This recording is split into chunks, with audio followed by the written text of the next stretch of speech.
Are you aware that the human brain tricks you into thinking that something is louder is actually better?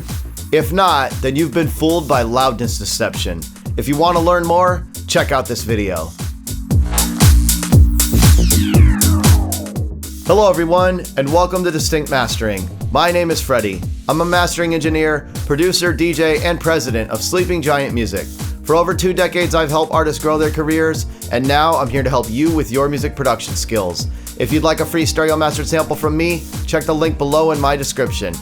Now let's chat about the loudness deception. Okay, I've got a session opened up and I just dragged a loop out from Splice. I saw that Harry Romero has a new sample pack and we work with him at Sleeping Giant Music, so go check that out. And basically what I'm going to try to do is just show you loudness and how your brain can be deceiving you. So I've got the same loop here.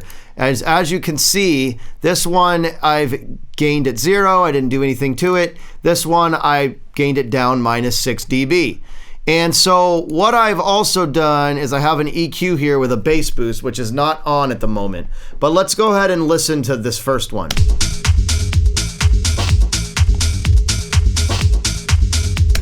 And now the second one. And although they are identical, obviously the first one sounds better. It's louder. So your brain's gonna think it's better. Even if there's an EQ imbalance or something off, you won't notice that as much unless you're skilled. So let's do this. Let's turn this on, and I've got a boost at around 100 Hertz. Pretty big boost, almost 6 dB. And unmute.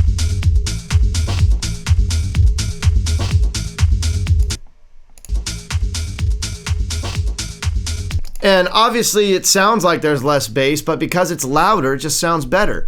So to really hear exactly the difference between the two, I need to level match this. And it's very easy because I know what I did. You can do this by ear though. So let's go for the first one. And the second, you see this one just has a lot more highs, and that's because it doesn't have that big bass boost. And instantly with the level matched, you now notice the actual difference between the tracks. So when you're trying to compare something, that is why it is important and imperative that you level match. Now you can do this many ways. You can just throw a reference track into your DAW and use your ears, which is what I do often, but I've trained my ears to notice small decibel differences, even up to a half a dB. But another thing you can do is you can get A/B tools like this one by Adapter. It's called Metric, and this is a cool tool.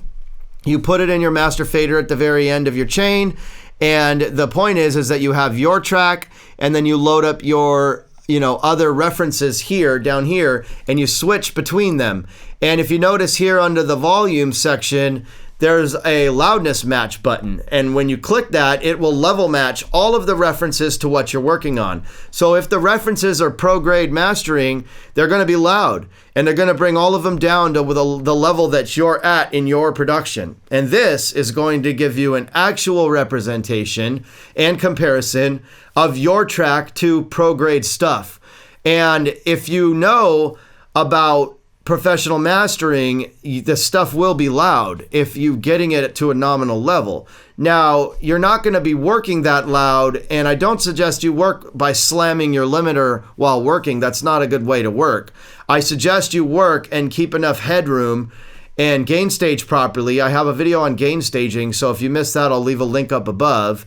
And then when you get to mastering, that's when you handle the loudness.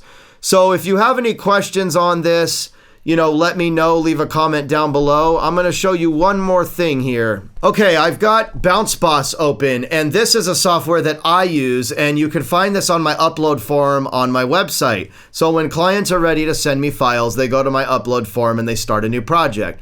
The cool thing about Bounce Boss is it also has a level matching feature. So you can start a project, you can add multiple tracks if it's an album, and you can add your mixes, your rough masters, you can add your stems if you need to send me stuff for a mix down, and you can add reference files as well. So the beautiful thing is then it gives you versions. So this was the final mix, and I can't play this due to copyright issues and it just being a friend of mine's and client work. But as you can see, if I go to the masters, this was the master that they had provided, and this was the master I provided back to them. And the beautiful thing is, if I were to use this level matching feature and play these back, it's going to lower the masters down to the mixes, and you can actually hear the difference. You also have fast playback or high quality playback, and this is the only true way to actually see the differences, because obviously it's going to sound better loud, but if you really want to hear the nuances, you've got to level match and bring everything at the same level to understand the tonality changes, possibly the dynamic range differences, or just the dynamic differences that are happening with compression, and just overall what's going on. So I hope this helps you out. Loudness deception can be tricky, and don't let your brain fool you. And that's an overview of how the human brain can trick you into thinking something that is louder is actually better. If you have any questions, be sure to shoot me a comment down below. Thank you for watching this video. If you enjoyed it, be sure to hit the like button, subscribe to my channel, and the bell notification will keep you up to date. Once again, my name is Freddie from Distinct Mastering, and have a great day.